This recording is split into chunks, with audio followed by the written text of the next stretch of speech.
Five Nights with Froggy, or FNW Froggy for short, was a game released in 2015 that had multiple updates up until its final version in 2015.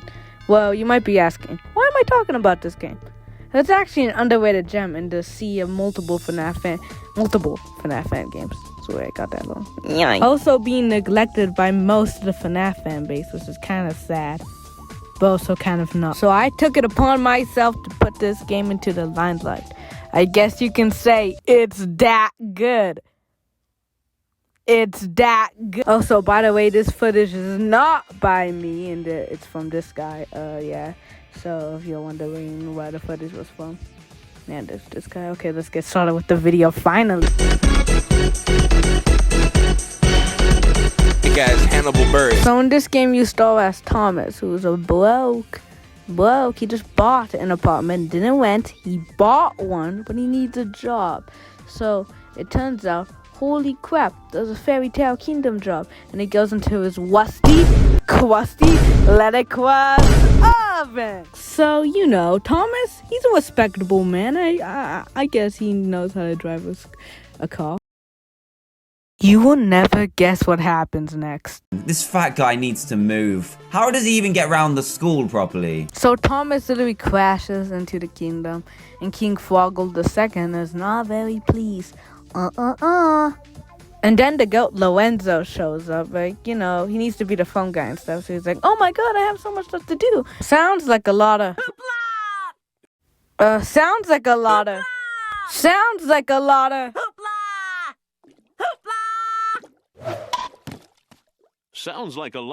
And so we start the first night. It's low-key boring. Not really, because it does have a Vandal school, like most nights. So it makes it really, really playable. But the Vandals are going to be a really, really big trouble later.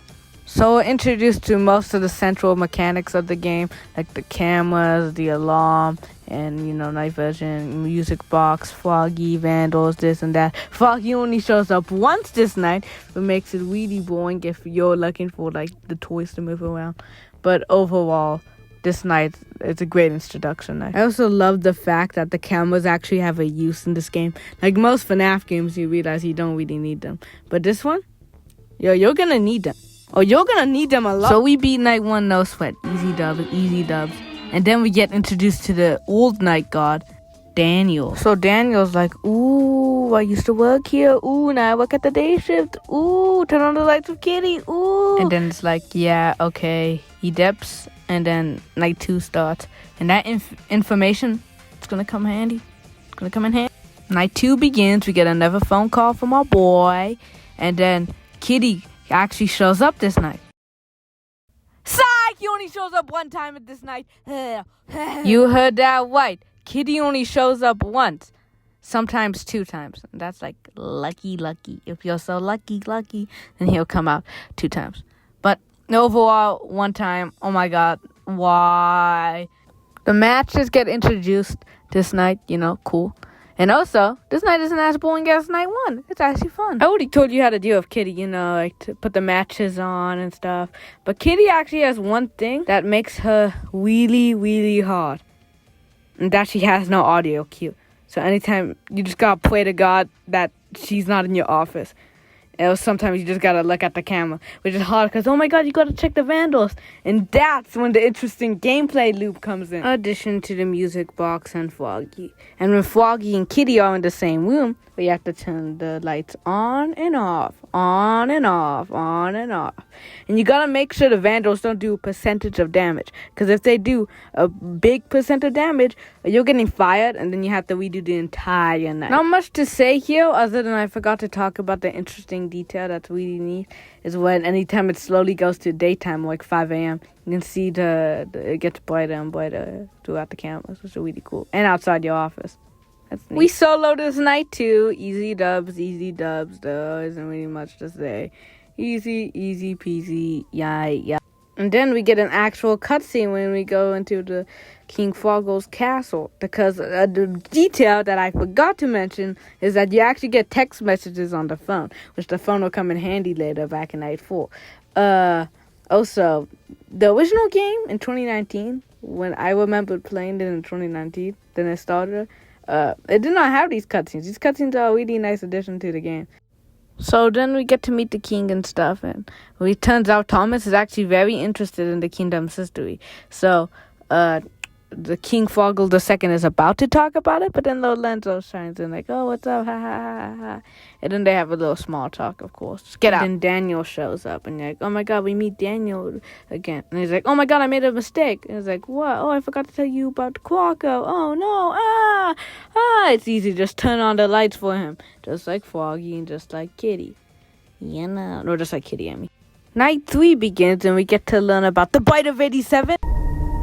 What's that? No, I mean the incident. You know, the incident. What the heck? So the story's like, oh my god, they forgot their daughter were on a lock because they got distracted by something.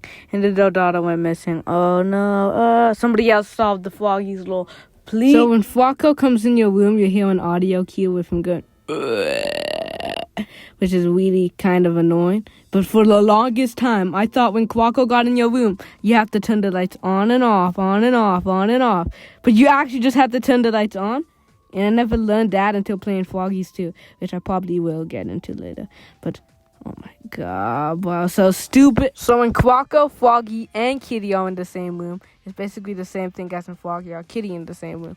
Turn the light on and off, blah, blah, blah, blah, blah. And the gameplay loop still happens because you have to wind the music box, which is pretty fair in this night, and also get rid of the vandals and get a good percentage on them, which is also very fair. And also balanced really well.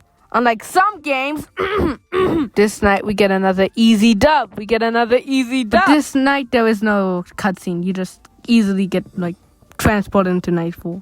Which is not that bad because, what else is there to tell, huh? This night is literally just identical to night 3. But this time, Golden Froggy shows up. One time again, we gotta keep this trend warning! Ha! Ha! And Lorenzo had a bad dream on the phone call today. On his phone. He talks to us about his bad dream on the phone. He's like, oh my god, it was Froggy. But he was yellow. Oh my god! That means Golden Froggy was in his dream, blah, blah, blah. You know, classic drill, music box, vandals, Froggy, Kitty, Quacko, blah, blah, blah. And then an easy dub! Transported to night 5. Again, no cutscene, just transported. And in this night, something weird happens.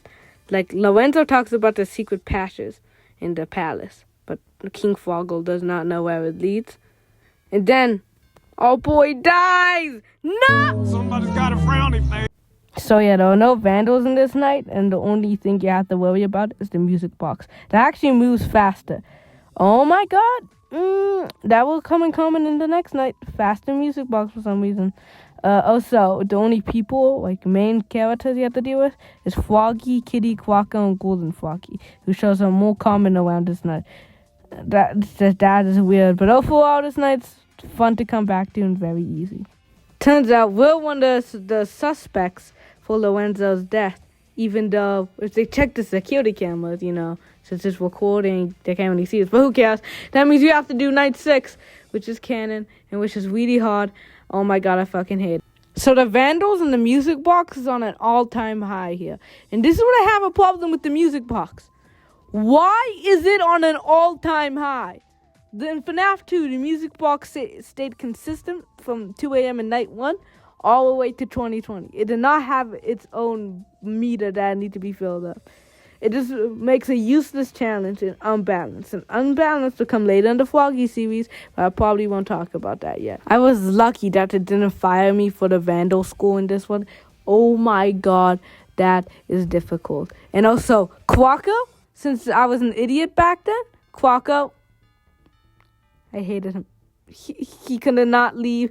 I was so mad at him. Oh my god, I hated it. I was so lucky I beat it that night. Guess what? We have to do another night. Give it up for night 23. I did not beat night 7 of Froggies.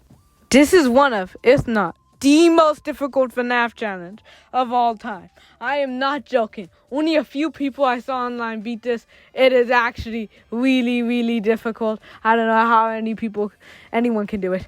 I did not do it. I just put everyone on 0 and got skipped to the good part. Daniel's not. The ending of this one is, oh my god, we get our check, we leave, We ain't broke no more. We tripping. So that was Five Nights with Froggy. I could get into more stuff, like the cool details of Daniel's night when you were the old night girl, when there was so much cool lore and stuff and a bunch of extras. But I'm pretty satisfied about talking all about the nights. Really wanted to talk about this game for so long on the channel. And yeah, that was basically it. I could talk about a little bit of Froggy Stew. Froggy Stew is a fun game, don't get me wrong. But it's like all RNG and luck based.